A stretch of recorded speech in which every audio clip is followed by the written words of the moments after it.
अस्सलाम वालेकुम। Welcome to my channel voice over by Amna Shah. I hope कि आप खुश होंगे।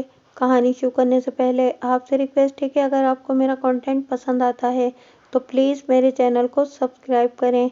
आइए मलिक सफदर हयात की सनसनीखेज तफ्तीशी कहानी का अगला हिस्सा सुनते हैं। आमना बीबी ने दीवार के ऊपर से गली में देखा, मगर यूनुस कहीं नजर नहीं आया। उसने अंदर जाकर सफ़ो को तसल्ली दी और कहा, घबराओ नहीं, गली में कोई नहीं है। तुम इत्मीनान से बैठो, हमारे घर में कोई नहीं दाखिल हो सकता। अगर किसी ने ऐसी कोशिश की तो मैं बंदूक निकाल लूंगी। उसने सफ़ो की तसल्ली के लिए अपने शौहर की शॉटगन निकालकर करीब रख ली और पूछा, बात क्या हुई है? सफ़ो की कुछ हिम्मत बंधी। उसने सोचा, अगर यूनुस को पता चल जाता कि वो कहाँ गई है तो वो इतनी देर में वहां पहुंच चुका होता। उसने पानी का एक गिलास पिया और कदरे संभल कर बैठ गई। रजिया ने कहा, तुम्हारा शौहर तो आज ही घर वापस आया है, आते ही क्या बात हो गई? किसी ने उसके कान भर दिए हैं, सफ़ो ने जवाब दिया। और मेरा ख्याल है कि ये बदरी की हरकत है। वो यूनुस को स्टेशन पर लेने गया हुआ था। उसने मुझ पर गंदे इल्ज़ाम लगाए हैं। उसे डर होगा कि मैं यूनुस से उसकी शिकायत न कर दूं। ये बदरी तो है ही जलील आदमी, आमना बीबी ने कहा। तुफैल की बेटी बशीरा बता रही थी कि एक रोज़ बदरी उसका भी रास्ता रोककर खड़ा हो गया था। मेरे साथ भी उसने यही हरकत की थी, सफ़ो ने कहा।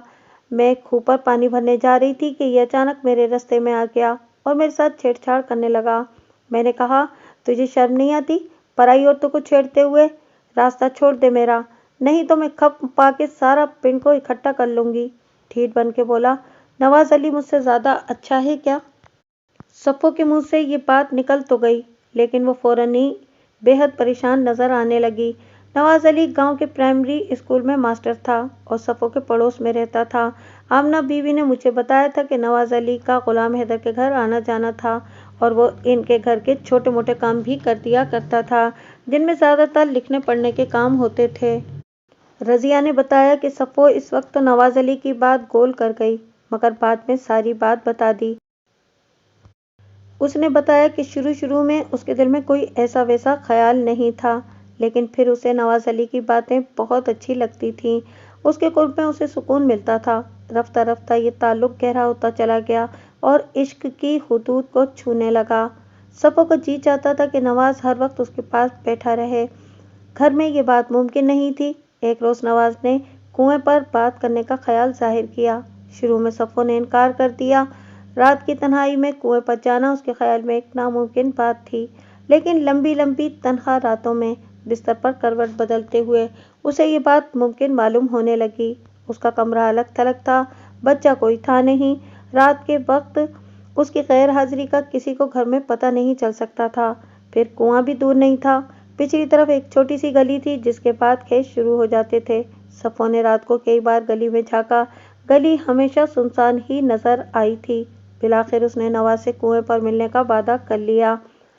वो रात में बहुत डर रही थी, लेकिन कुछ नहीं हुआ। वो कुएं पर पहुंची और उसने नवाज को अपना मुंतजिर पाया। 1 घंटे के बाद वो खैरियत से वापस आ गई। न घर वालों को पता चला और न बाहर वालों का। झिझक दूर हो गई, खौफ जाता रहा। वो हफ्ते में एक आध बार कुएं पर जाती और नवाज से मिलकर वापस आ जाती।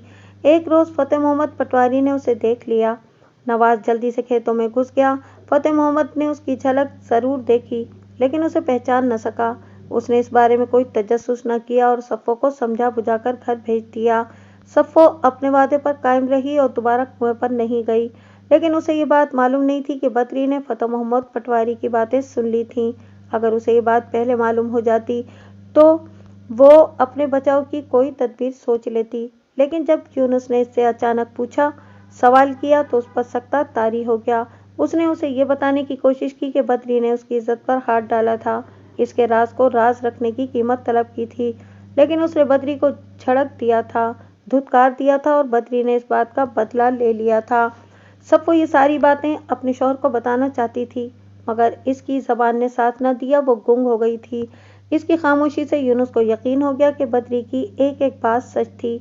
सफ़ो ने आमना बीवी को बताया कि यूनुस ने इसे खामोश देखकर उसके बाल मुट्ठी में जकड़ लिए और चीख कर बोला, बता कौन है वो तेरा आशना? तू किससे छुप कर मिलती थी? मुझे उसका नाम बता, मैं तुझे जिंदा नहीं छोड़ूंगा। जल्दी बता, आज मैं तेरा फैसला ही करके छोड़ूंगा। میں پردیس میں مشقت کرتا رہا اور تو یہاں یاریاں لگاتی رہی۔ بتا اس کا نام، پہلے میں تیرا پیٹ پھاڑوں گا، پھر جا کر اس کی شہرک کو کاٹوں گا۔ صفو چیخیں مارنے لگی۔ وہ سمجھ گئی کہ یونس اسے زندہ نہیں چھوڑے گا۔ شور کی آواز سن کر سارا گھر اکٹھا ہو گیا اور صفو کو چھڑانے کی کوششیں کرنے لگا۔ یونس نے اچانک صفو کو چھوڑ دیا اور برچ خانے کی طرف بھاگا۔ سب سمجھ گئے کہ وہ چھری لینے گیا ہے۔ صفو کی جیٹھانی نے اس موقع پر بڑی ہوشیاری کا ثبوت دیا۔ اس نے جلدی سے صفو کو پچھلے دروازے سے باہر نکال دیا اور خود اسٹور کا دروازہ بند کر کے اس کے سامنے کھڑی ہو گئی۔ یونس یہی سمجھا کہ اس کی بیوی اسٹور میں ہے۔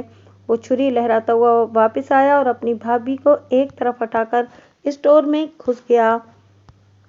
اسی اثنا میں صفو فتح محمد پٹواری کے گھر پہنچ چکی تھی۔ سکینہ کا بھی یہی مقصد تھا۔ اگر یونس فوراً گلی میں نکل جاتا تو ضرور اپنی بیوی کو دوڑتے ہوئے دیکھ لیتا۔ یہ ساری تفصیل سننے کے بعد میں نے آمنہ بیوی سے پوچھا، صفو کتنے روز آپ کے گھر رہی تھی؟ رضیہ نے حساب لگا کر بتایا کہ صفو تقریباً 4 روز ہمارے گھر میں چھپی رہی تھی۔ ابا نے ہمیں تاکید کر دی تھی کہ کسی کو صفو کی یہاں موجودگی کا علم نہ ہو۔ جب کوئی ملنے کے لیے آتا تھا تو صفو اسٹور میں یا پلنگ کے نیچے چھپ جاتی تھی۔ چوتھے روز ابا نے صفو کو کسی معتبر شخص کے حوالے کر دیا جو اسے لے کر اس راتوں رات گاؤں سے نکل گیا۔ کیا آپ کو اس شخص کا نام معلوم نہیں ہے؟ اس بارے میں ہمیں کچھ معلوم نہیں ہے، آمنہ بیوی نے کہا۔ اس کے ابا نے یہ بات ہمیں اس لیے نہیں بتائی کہ کبھی بھولے سے ہمارے منہ سے کوئی بات نہ نکل جائے۔ میں نے پوچھا، جو باتیں آپ نے مجھے بتائی ہیں کیا وہ آپ کے شوہر کو معلوم ہیں؟ سب کی سب نہیں معلوم، اس نے جواب دیا۔ مثلاً یہ نواز علی بات ہم نے ان کو نہیں بتائی۔ آپ بھی اس بات کا ذکر نہ کریں۔ اگر یونس کو یہ بات معلوم ہو گئی تو وہ نواز کو زندہ نہیں چھوڑے گا۔ میں اس کے ابا کی موجودگی میں یہ ساری باتیں آپ کو نہیں بتا سکتی تھی۔ آپ نے صفو کو اس کی ماں کے حوالے کیوں نہ کیا؟ میں نے پوچھا۔ اس کی ماں بیوہ اور غریب عورت ہے، وہ بیٹی کی حفاظت نہیں کر سکتی تھی۔ دوسری بات یہ ہے کہ صفو ماں کے پاس جانا بھی نہیں چاہتی تھی۔ میں نے آمنہ بیوی سے اجازت لی اور وہاں سے نکل کر نمبردار کے گھر کی طرف روانہ ہو گیا۔ صورتحال نیا رخ اختیار کر گئی تھی۔ اب دیکھنے والی بات یہ تھی کہ فتح محمد نے صفو کو کس کے سپرد کیا تھا اور اس نے لڑکی کو کہاں پہنچایا تھا، اور اگر یونس ہی صفو کا قاتل تھا تو اسے اس انتظام کا کیسے علم ہوا تھا۔ ان باتوں کا جواب جاننے کے لیے فتح محمد سے ملاقات بہت ضروری تھی، لیکن اس کی واپسی تک ہمارا وہاں رکنا بہت ہی مشکل تھا۔ تھانے میں اور بھی بہت سے کام تھے۔ میں نے نمبردار سے کہا کہ چودھری صاحب، فتح محمد سے تو ملاقات نہیں ہو سکی، وہ تحصیل ہیڈ کوارٹر گیا ہوا ہے۔ آپ اسے میرا پیغام دے دیں کہ وہ کل تھانے میں آ کر مجھ سے مل لے۔ بہت بہتر جناب، آپ کا پیغام پہنچ جائے گا، نمبردار نے کہا۔ پھر ذرا رازدارانہ لہجے میں بولا، یہ بدری بڑی منتیں کر رہا ہے، اس غریب کو تھانے لے جا کر کیا کریں گے؟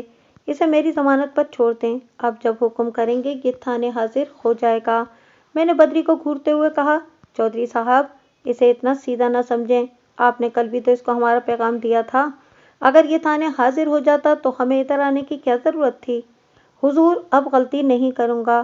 بدری نے ہتھکڑی والے ہاتھ جوڑے، آپ کا حکم ہوگا تو روزانہ تھانے میں حاضری دیا کروں گا۔ گاؤں میں میری بڑی عزت ہے، مجھے ہتھکڑی لگا کر نہ لے جائیں۔ بلے اوئے بلے، ٹنڈے لاٹ دا پتر، حوالدار نے کہا۔ اگر تو عزت دار ہے تو پھر ان چودھریوں کا کیا بنے گا؟ میں نے کہا، اگر تو عزت دار ہوتا تو برقع پہن کر بھاگنے کی کوشش نہ کرتا، اور ابھی تو ہم نے تیرے ساتھ صرف باتیں کرنی ہیں۔ باتوں کے لیے میں ہر وقت حاضر ہوں جناب، اس نے کہا، لیکن یہ ہتھکڑی، سچ بولنا شروع کر دو گے تو ہتھکڑی اتر جائے گی۔ میں نے کہا، میں تمہارے بارے میں نئی کہانیاں سن کر آیا ہوں۔ بیٹھک سے نکل کر ہم ٹانگے میں جا بیٹھے۔ سپاہی نے سفید برقع اور گرگابیاں دکھاتے ہوئے کہا، جناب ان چیزوں کا کیا کریں؟ ان کو ساتھ ہی رکھو۔ ہم ٹانگے میں بیٹھ کر تھانے روانہ ہو گئے۔ جب میں فتح محمد پٹواری کے گھر میں بیٹھا، آمنہ بیوی اور اس کی بیٹی کی باتیں سن رہا تھا تو میرے دل میں یہ خیال موجود تھا کہ میں ماسٹر نواز علی سے ضرور ملوں گا، لیکن نمبردار کے گھر پہنچ کر یہ بات میرے ذہن سے بالکل محو ہو گئی اور تھانے پہنچ کر بھی یاد نہ آئی۔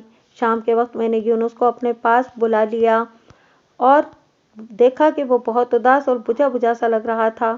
ملک صاحب، آپ نے میرے ساتھ بڑا ظلم کیا ہے، اس نے کہا۔ مجھے اپنی بیوی کے جنازے میں بھی شامل ہونے کی اجازت نہیں دی تاکہ اس کا جنازہ دیکھ کر تمہارا دل ٹھنڈا ہوتا؟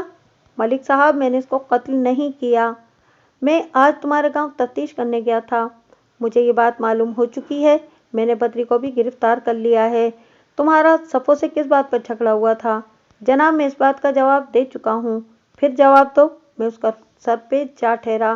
اگر جواب ٹھیک نکلا تو اب میں تمہارا کوئی لحاظ نہیں کروں گا۔ مم میرا خیال ہے کہ اب ان باتوں کا کوئی فائدہ نہیں۔ میں نے اس کی گردن پر ہاتھ جمایا۔ وہ فائدہ تو تمہیں اس وقت معلوم ہوگا نا جب تمہاری گردن میں پھانسی کا پھندا پڑے گا۔ جواب دو کس بات پر جھگڑا ہوا تھا؟ گرفتاری کے بعد یہ پہلا ہاتھ تھا جو اسے پڑا تھا۔ جج جناب مجھے صفو کے بارے میں اچھی خبر نہیں ملی تھی، اس نے جواب دیا۔ اس نے کسی سے دوستی لگا لی تھی۔ یہ بری خبر تمہیں کس نے دی تھی؟ یہ بات مجھے بدردین نے بتائی تھی۔ یعنی بدردین موچی عرف بدری بدماش نے؟ وہ میرا پرانا دوست ہے، اس نے جواب دیا۔ اور میری بیوی کے متعلق اتنا بڑا جھوٹ وہ نہیں بول سکتا۔ لوگ اسے بدماش کہتے ہیں۔ اس میں کچھ برائیاں بھی ہیں لیکن اس نے میرے ساتھ کبھی برائی نہیں کی۔ اسی لیے تم نے اس کی بات پر یقین کر لیا اور اپنی بیوی کو قتل کر دیا۔ یہ جھوٹ ہے، میں نے صفو کو قتل نہیں کیا۔ تو کیا تمہارے باپ نے اسے قتل کیا ہے؟ وہ کچھ نہیں بولا۔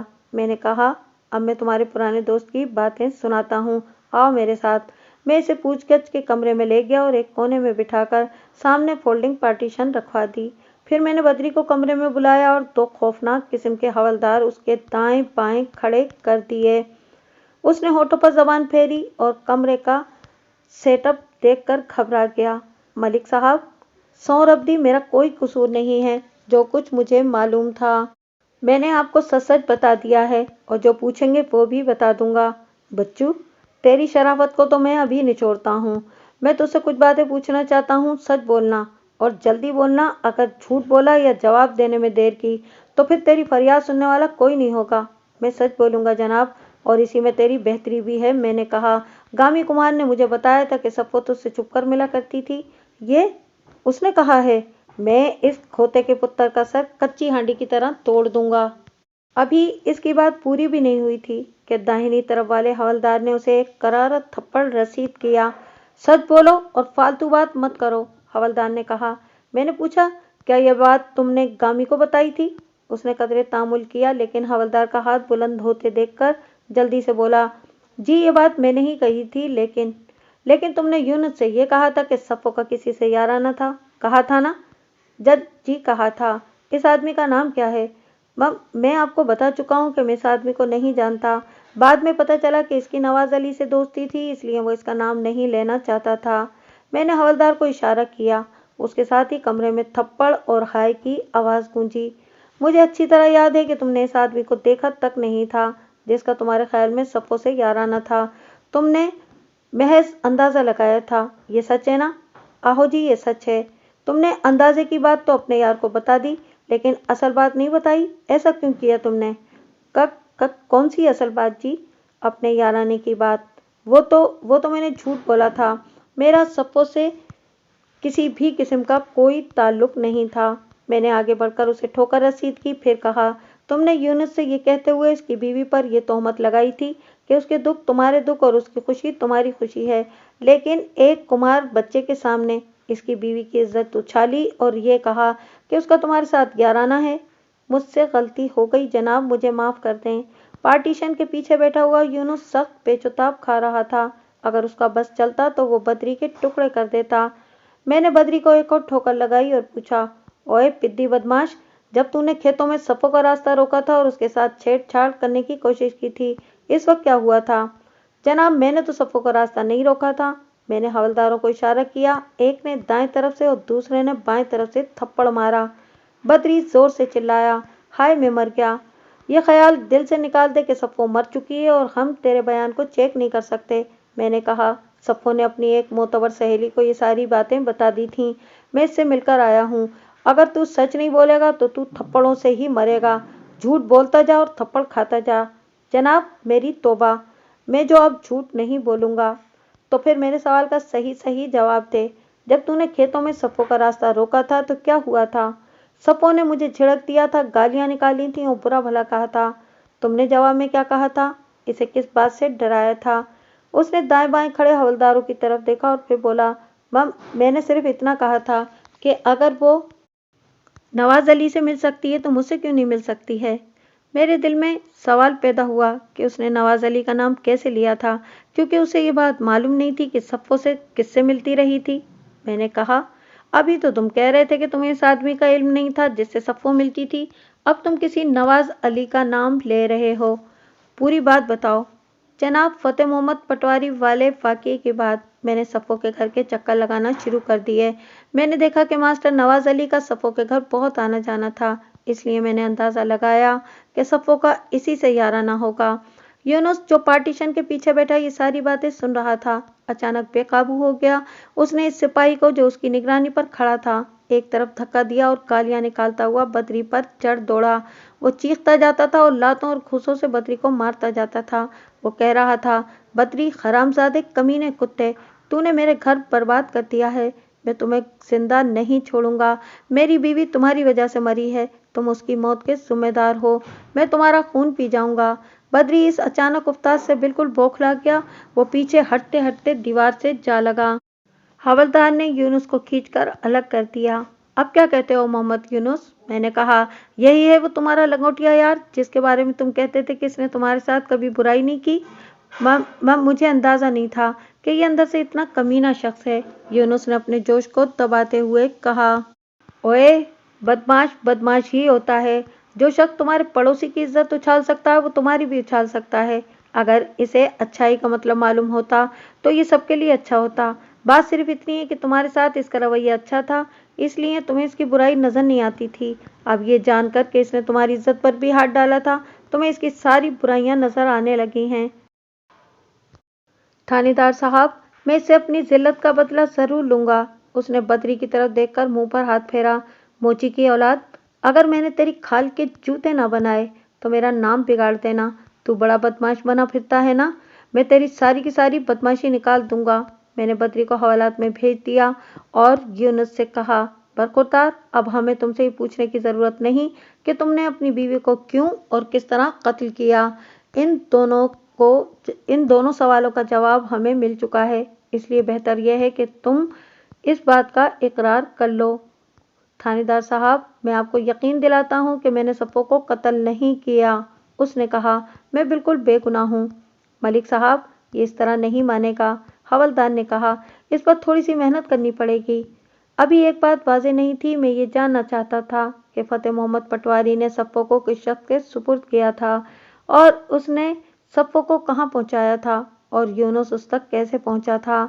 मैंने यूनुस से कहा, मैं तुम्हें एक रात की मोहलत दे रहा हूँ। अच्छी तरह सोच लो और सारी बात सच सच बता दो। ये फौरी इश्तिहाल का केस है। मुझे उम्मीद है कि अदालत में मौत की सज़ा नहीं होगी। वो रो रो कर कस्में खाने लगा। उसने अपनी बीवी को कत्ल नहीं किया था और ये कि 22 तारीख के बाद उसने सफ़ो की शक्ल तक नहीं देखी थी। मोहम्मद यूनुस, तूने अपनी बीवी को कत्ल की धमकी दी थी या नहीं? वो तो जी, मैंने उसे डराने के लिए धमकी दी थी।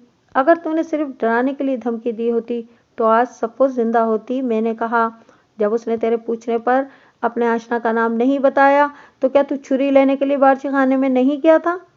उस वक्त मैं बहुत गुस्से में था। तुम्हें किस बात का गुस्सा था? वो तो जनाब आपको मालूम हो चुका है।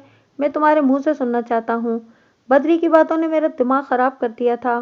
क्या सफ़ो के गायब हो जाने के बाद तुम्हारा दिमाग ज़्यादा खराब नहीं हो गया था? क्या तुमने सफ़ो के भाग जाने से यह नतीजा नहीं निकाला था कि बद्री का इल्ज़ाम सच्चा था? वो तो ठीक है जी, लेकिन मैं कसम खाता हूँ कि इसके बाद मैंने सफ़ो को नहीं देखा। मैंने इसे एक रात की मोहलत देते हुए हवालात में बंद कर दिया और एहतियातन अलग हवालात में बंद किया था, वरना इसका बद्री के साथ ज़रूर झगड़ा हो जाता। अगली सुबह एक अधेड़ उम्र शख्स मुझसे मिलने के लिए थाने में आया। उसने सफ़ेद शलवार कमीज के ऊपर बास्केट पहन रखी थी और सर पर पगड़ी थी। उसने मेरे कमरे में कदम रखते ही बड़े दोस्ताना लहजे में कहा, मलिक साहब, अस्सलामु अलैकुम। मैंने अंदाज़ा लगाया कि वो एक खुशहाल और खुश गुफ्तार शख्स था। मैंने उसके सलाम का जवाब दिया और उसे कुर्सी पेश की। बंदे को फ़तेह मोहम्मद कहते हैं। वो कुर्सी पर बैठते हुए बोला, फ़तेह मोहम्मद पटवारी ऑफ टहलियाँ। मुझे मालूम हुआ है कि कल आप मेरे गरीब खाने पर रौनक अफरोज़ हुए थे। आपके गांव की एक लड़की कत्ल हो गई है। मैंने कहा, मुझे मालूम हुआ है कि आपने इस लड़की को 4 रोज़ अपने घर में छुपाए रखा था। गलत। उसने मेरी बात काटी। मैंने इसे पनाह दी थी, छुपाया नहीं था। बात जारी रखें। छुपाना और पनाह देना एक ही बात है। मैं आपसे फिर इख्तिलाफ करूंगा। उसने दोबारा मेरी बात काटी। आप कानून की बारीकियां समझते हैं, इसलिए मुझे उम्मीद है कि मेरा नुक्ता आसानी से समझ जाएंगे। जब हम छुपाने की बात करते हैं तो उसका मतलब ये होता है कि किसी चीज़ को छुपाने में छुपाने वाले का अपना मकसद शामिल था। यानी जैद ने अपनी किसी जायज़ या नाजायज़ मकसद के लिए बकर की कोई चीज़ छुपा ली। लेकिन जब हम पनाह देने की बात करते हैं तो इसका मतलब ये होता है कि जिसको पनाह दी गई है उसको कोई खतरा था, जान का या माल का खतरा, और पनाह देने वाले का अपना कोई मकसद शामिल नहीं था। बात जारी रखें। माशाअल्लाह, काफ़ी बारीक सोच है आपकी, मैंने कहा। आपके साथ बहुत संभल कर बात करनी पड़ेगी। बहरहाल मेरी मालूमात के मुताबिक सफ़ो नामी औरत 4 दिन और 3 रातें आपके घर में रही। मुबैना तौर पर आपने 25 तारीख को उसे अपने घर से रुखसत कर दिया और इसी रात वो कत्ल हो गई। मैं ये जानना चाहता हूँ कि आपने इसे किस शख्स के सुपुर्द किया था? कत्ल की बात ठीक मालूम नहीं होती, उसने कहा। मेरा ख्याल है कि उसने खुदकुशी की होगी। वो बहुत मायूस थी और खुदकुशी की बातें करती थी। उसका कहना था कि वो दुनिया के किसी भी हिस्से में महफूज नहीं रह सकती। उसका शौहर किसी न किसी रोज़ उसे ज़रूर कत्ल कर देगा, इसलिए वो दहशत में ज़िंदगी गुजारने के बजाय खुदकुशी को बेहतर समझती थी। या आपने वजह कहा है कि उसने 22 तारीख को हमारे घर में पनाह ली थी। नादान लड़की को मैंने समझाया भी था कि वो अपने खामिद की अमानत में खयानत ना करे। मैंने एक रात उसे डांटा भी था और उसने मेरे साथ वादा भी किया था कि वो दोबारा ऐसी हरकत नहीं करेगी। लेकिन मेरा ख्याल है कि वो बाज नहीं आई। किसी ने उसे देख लिया था और उसके खामिद को खबर कर दी थी। आपसे वादा करने के बाद वो दोबारा कुएं पर नहीं गई थी, मैंने कहा। लेकिन जिस रात आपने उसे डांटा था उस रात बदरी ने आपकी बातें सुन ली थीं। वो करीब ही मौजूद था और छुपकर आपकी बातें सुनता रहा था। यूनुस के पास उसी ने चुगली की थी। उसने आंखें फैलाई और बोला, इसका मतलब यह है कि आप काफ़ी तफ्तीश कर चुके हैं। जब उस लड़की ने मेरे घर में पनाह ली मैंने उसे बहुत समझाया और उसे खामिद के घर भेजने की कोशिश की।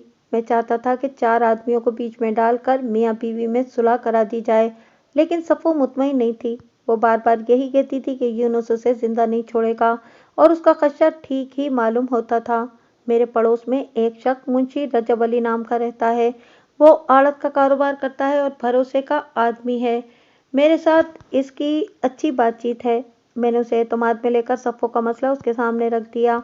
उसने भी यही कहा कि सफ़ो को उसके खामिद के हवाले करना ठीक नहीं। वो मौका मिलते ही उसके टुकड़े कर देगा, मगर मैं ज़्यादा दिनों तक लड़की घर में नहीं रख सकता था। ये बात छुपी हुई नहीं रह सकती थी। मुंशी रजब अली का सरगोदा में भी ठिकाना है। मैंने उससे कहा कि वो सफ़ो को फ़िलहाल सरगोदा ले जाए। वो राज़ी हो गया। मैंने सफ़ो से बात की, उसने भी कोई एतराज़ नहीं किया। 25 तारीख को हमने सफ़ो को सरगोदा भिजवाने का इंतज़ाम किया। मेल ट्रेन 9:30 बजे कस्बे से रवाना होती है। हमने निहायत राजदारी के साथ सफ़ो को रात के 8:30 बजे टांगे में सवार कराया। मुंशी रजब अली की बेटी साबरा और उसके 12 साला बेटे अमजद को उसके साथ कर दिया। टांगे वाला भरोसे का आदमी था, उसे हमने कोई बात नहीं बताई। वो उन्हें मुंशी के घर की औरतें ही समझा होगा। बहरहाल हम इन्हें रवाना करने के बाद मुतमईन हो गए। हम यही समझते रहे कि सफ़ो सरगोदा पहुंच गई होगी, लेकिन 2 रोज़ बाद जब आप तफ्तीश करने हमारे गांव पहुंचे और सफ़ो की खबर मशहूर हुई तो हम परेशान हो गए। मैं मुंशी रजब अली को साथ लेकर फौरन सरगोदा पहुंचा। वहां मुंशी की बेटी साबरा ने हमें बताया कि सफ़ो स्टेशन तक तो इनके साथ थी, लेकिन जब ट्रेन आई तो वो इधर उधर हो गई और ट्रेन में सवार नहीं हुई। आपको तो मालूम ही है कि ट्रेन वहां पर ज़्यादा देर रुकती नहीं है। जब ट्रेन चल पड़ी तो साबरा ने खिड़की से सर निकालकर बाहर देखा। इसका ख्याल है कि इसने सफ़ो को प्लेटफॉर्म पर किसी मर्द के साथ खड़े बातें करते देखा था। मैंने हैरानी से कहा, फतेह मोहम्मद साहब, आपने इतनी अहम बात हमें बताई क्यों नहीं? मलिक साहब, कमाल है, उसने अपने मखसूस अंदाज में कहा। बात तो मैं आपको बता चुका हूँ। ये तो हमने अपनी कोशिश से आपको बात बताने पर मजबूर किया है। आपको ये बात फौरन बतानी चाहिए थी। इससे कोई फर्क न पड़ता। आप सफ़ो को जिंदा नहीं कर सकते थे। वैसे ताख़ीर दानिस्ता नहीं हुई। आप 2 दफ़ा आए और मैं दोनों दफ़ा गांव से बाहर था। अगर कल आपका पैगाम न भी मिलता तो आज मैं आपके दरबार में ज़रूर हाजिर होता। बात उसकी माकूल थी। सफ़ो जिंदा नहीं हो सकती थी। मैंने कहा कि मैं मुंशी की बेटी से मिलना चाहता हूँ। अगर आज ही मिलना चाहते हो तो सरगोदा चले जाएं। मैं उसका पता लेकर आया हूँ। उसने जेब से एक कागज़ निकाल कर मुझे दिया। अगर जल्दी ना हो तो 2 दिन ठहर जाएं, मुंशी ने मुझे बताया था कि साबरा परसों वापस आ जाएगी। मैंने 2 दिन ठहरना ही मुनासिब समझा। साबरा बीबी नुमाया कद-काठ की एक मजबूत औरत थी। मेरे इस्तफसार पर उसने वही कहानी सुनाई जो मैं फतेह अली पटवारी की ज़बानी सुन चुका था। सफ़ो रेलवे स्टेशन तक उसके साथ थी। जब ट्रेन प्लेटफॉर्म पर पहुंची और वह जल्दी से जनाने डिब्बे की तरफ बढ़ी तो सफ़ो अचानक गायब हो गई। मैंने कहा, मुझे फतेह मोहम्मद पटवारी की ज़बानी मालूम हुआ है कि तुमने उसे किसी मर्द के साथ बातें करते देखा था। ये कोई पक्की बात नहीं है जी, उसने जवाब दिया। जब ट्रेन चल पड़ी तो मैंने खिड़की से बाहर देखा। जंगले के पास मुझे एक औरत और मर्द खड़े नजर आए। अंधेरे में ऐसा लग रहा था जी, मेरा अंदाजा है कि वो सफ़ो थी। उधर प्लेटफॉर्म पर तुमने गांव का कोई आदमी तो नहीं देखा था? मुझे मर्दों को ताकने की आदत नहीं है जी। मेरा मतलब है कि चलते फिरते आदमी पर नजर पड़ जाती है ना। हाँ जी, मैंने किसी को नहीं देखा। रास्ते में तुम्हारी सफ़ो से कोई बातचीत भी हुई थी?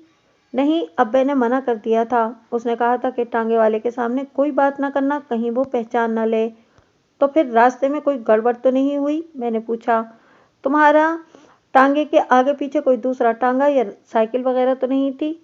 टांगा तो कोई नहीं था। जब हम गांव से निकलकर थोड़ी दूर पहुंचे तो एक साइकिल वाला पीछे नजर आया। वो भी स्टेशन की तरफ जा रहा था। उसकी घंटी आहिस्ता आहिस्ता बज रही थी। पहले तो मैं ये समझी कि वो शरारत कर रहा है, अकेली औरत देखकर घंटी बजा रहा है। टांगे वाले ने मुझे बताया कि कच्चे रास्ते पर झटके लगने से घंटी बज रही थी। जब हम लोग पक्की सड़क पर पहुंचे तो घंटी बजनी बंद हो गई। क्या तुम इस साइकिल वाले को पहचान सकती हो? लो जी, फिर वही बात, मैं पराए मर्दों को नहीं देखती। वैसे भी उसने अपने मुंह पर गुलूबंद लपेटा हुआ था। इस असना में एक 10-12 साल लड़का कमरे में दाखिल हुआ। मेरे इस्तफसार पर साबरा ने बताया कि वो इसका बेटा अमजद है। वो लड़का भी इसके साथ सरगोदा गया था। मैंने अमजद से पूछा, जब तुम सरगोदा जाने के लिए स्टेशन पर पहुंचे थे तो तुमने वहां अपने गांव के किसी आदमी को देखा था? पिंड के तो किसी बंदे को नहीं देखा, उसने जवाब दिया। सिर्फ मास्टर साहब को देखा था। कौन से मास्टर साहब? मैंने जल्दी से पूछा। वही जो हमारे स्कूल में पढ़ाते हैं, मास्टर नवाज अली। मुझे इनका नाम मालूम नहीं है। मुंशी रजब अली ने कहा, नवाज अली ही होगा। हमने अमजद को साथ लिया और मास्टर नवाज अली के घर पर पहुंच गए। मेरे साथ एक एएसआई और एक सिपाही भी था। दस्तक के जवाब में जो शख्स बाहर आया वो नवाज अली ही था। हमें देखकर उसके चेहरे का रंग फीका पड़ गया। मेरे इस्तफसार पर अमजद ने बताया कि उसने मास्टर नवाज अली ही को रेलवे स्टेशन पर देखा था। इस असना में नवाज अली बारी बारी हम सब की तरफ देख रहा था। वो 25-26 साल का खुश शक्ल नौजवान था। लड़के की तस्दीक के बाद मैं इसकी तरफ मुतवज्जा हुआ और कहा, नवाज अली, मेरा नाम मलिक सफदर हयात है, मैं तुमसे चंद बातें करना चाहता हूँ। जी फरमाएं, उसने कहा। मैंने महसूस किया कि वो अपनी घबराहट छुपाने की कोशिश कर रहा था। कोई बैठने की जगह नहीं होगी? मैं ज़रा जल्दी में हूँ जी। उसने इधर उधर देखा। चौधरी साहब के बच्चों को पढ़ाने के लिए जाना है। 26 तारीख को रात के 9 बजे तुम रेलवे स्टेशन क्या करने गए थे? क्या कोई मेहमान आने वाला था? बोलो। किसी को गलतफहमी हुई है जनाब, उसने कहा। मैं तो पूरे 2 महीने से उधर नहीं गया। ये तुम्हारा शागिर्द है, मैंने कहा। 25 तारीख को ये अपनी माँ के साथ सरगोदा जा रहा था। इस रोज़ इसने तुम्हें रेलवे स्टेशन पर देखा था। वाह जनाब, आपने इसकी बात पर यकीन कर लिया, उसने मुस्कुराने की नाकाम कोशिश करते हुए कहा। यह मेरा सबसे निकम्मा शागिर्द है। ये तो घोड़े और गधे में भी तमीज़ नहीं कर सकता। और क्यों झूठ बोला तुमने?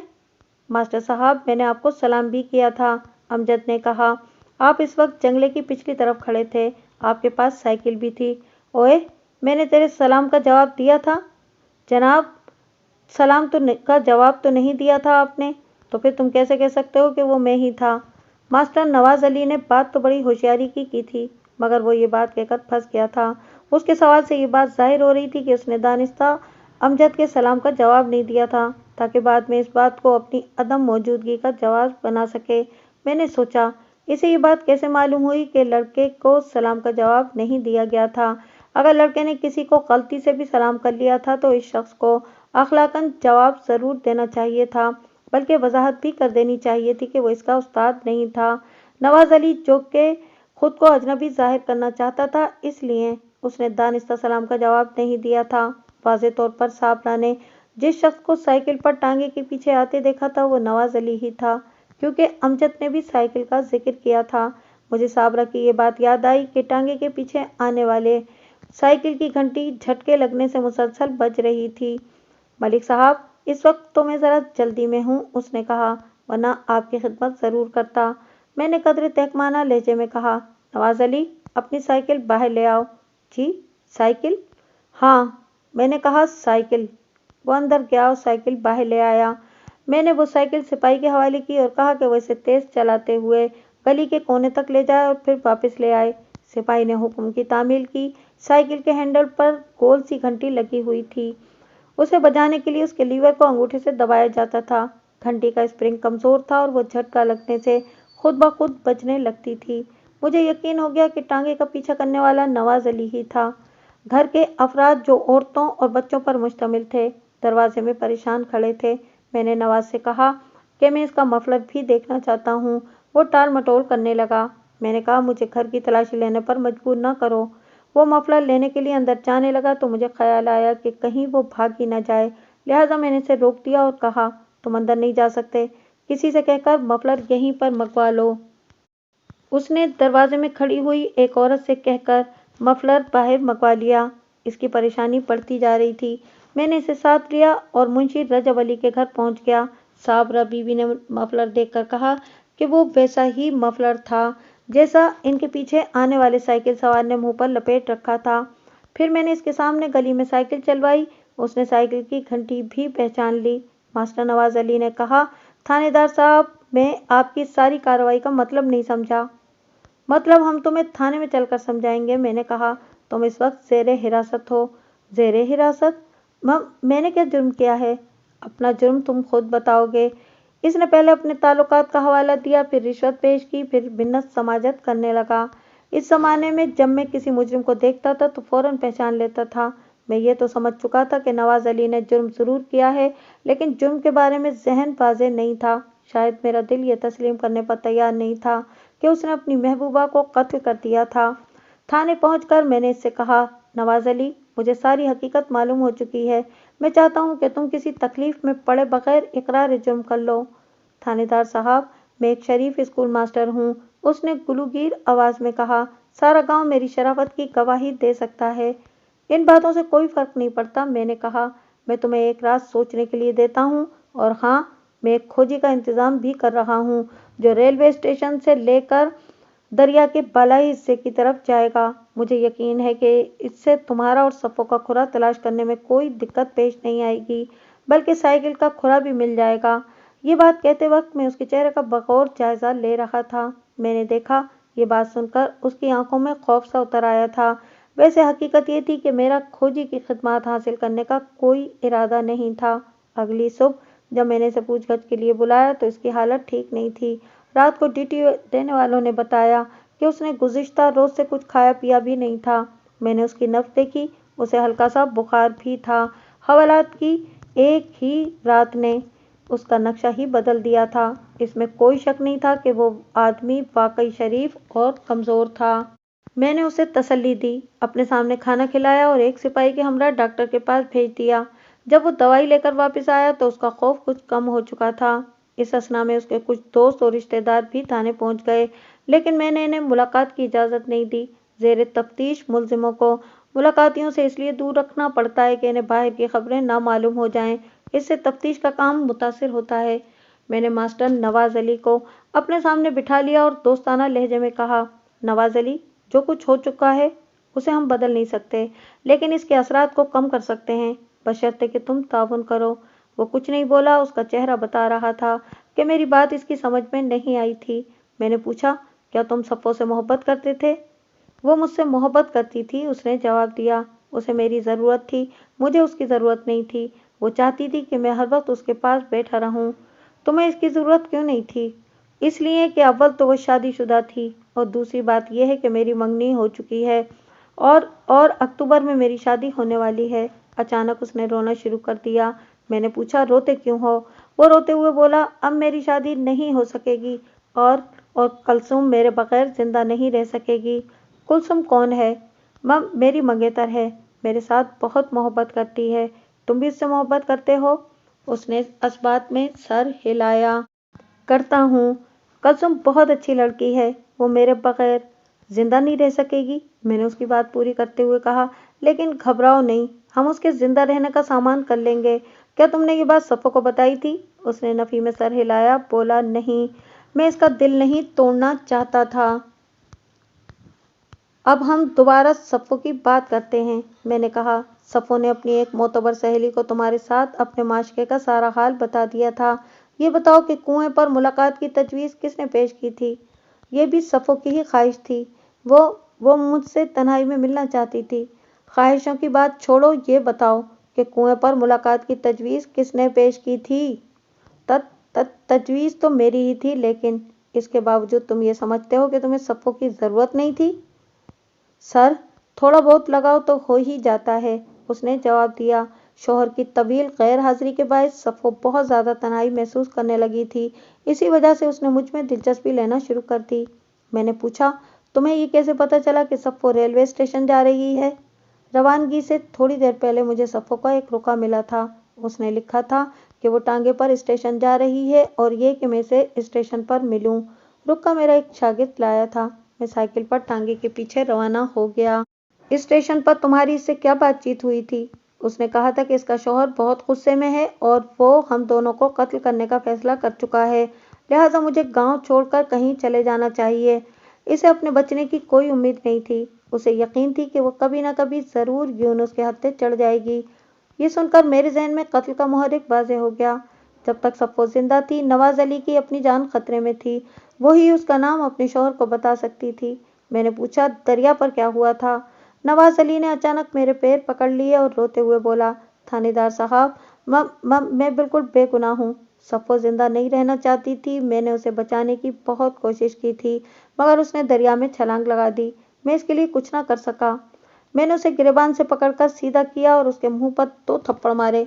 वो रोना भूल गया और खौफ ज़दा होकर आंखें फैलाकर मेरी तरफ देखने लगा। सफ़ो ने तुम्हें अपना समझते हुए मदद के लिए बुलाया था, मैंने उसके गिरेबान को बल देते हुए कहा। लेकिन चूंकि तुम्हें उसकी ज़रूरत नहीं थी, इसलिए तुमने उसे दरिया पर ही ले जाकर कत्ल कर दिया। तुम्हें डर था कि वो तुम्हारा यानी अपने आशना का नाम यूनुस को बता देगी और यूनुस तुम्हें कत्ल कर देगा, लिहाजा तुमने अपने जुर्म की वाहिद गवाह को कत्ल कर दिया। वो थर-थर कांपने लगा। उसमें मज़ाहमत की हिम्मत नहीं थी। थोड़ी देर बाद उसने इकरार जुर्म कर लिया।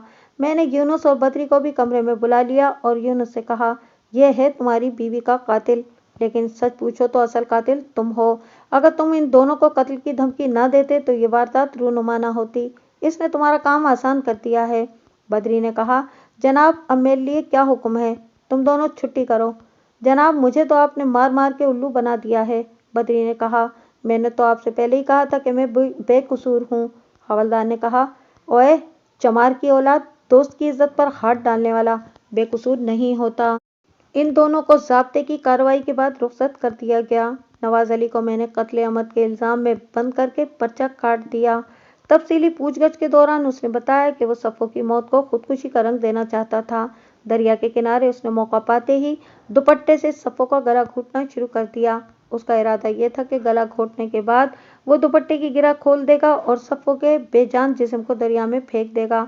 लेकिन जब उसने दुपट्टे को गिरा लगाकर गला घोंटना शुरू किया तो सफ़ो मज़ाहमत करने लगी। दोनों कशमकश करते हुए दरिया के किनारे पहुंच गए और सफ़ो पानी में गिर गई। नवाज अली ने इसे पकड़ने की बहुत कोशिश की, मगर कामयाब न हो सका और यही चीज़ उसके खिलाफ सबूत बन गई।